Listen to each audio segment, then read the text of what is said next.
Les amis, demain on connaîtra la liste des 30 nommés pour le Ballon d'Or de 2025 et dans cette vidéo je vais vous donner selon moi les joueurs du Bayern Munich qui doivent y figurer. Et il n'y en a pas beaucoup. Évidemment dans une saison où on sort très tôt en Ligue des Champions en quart de finale et on remporte uniquement la Bundesliga, évidemment je ne m'attends pas à avoir 15 000 joueurs du Bayern Munich dans les 30 nommés.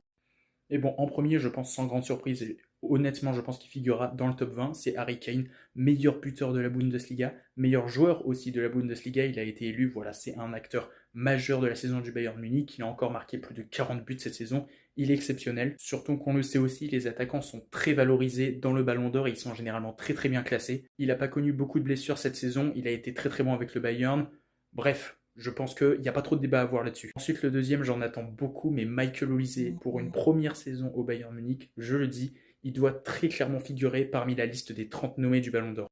Il peut même aller gratter un top 20 aussi, parce que franchement, il t'a sorti une saison statistique monstrueuse. L'impact, l'apport qu'il a eu à cette équipe du Bayern Munich pour sa première saison, encore une fois, il est exceptionnel, et honnêtement, ce serait scandaleux s'il n'est pas nommé. Surtout qu'en équipe de France aussi, il a rendu de très bons services cette saison. Enfin, le troisième, c'est lui sur lequel j'ai le plus de doutes quant à sa nomination, évidemment, c'est Joshua Kimmich.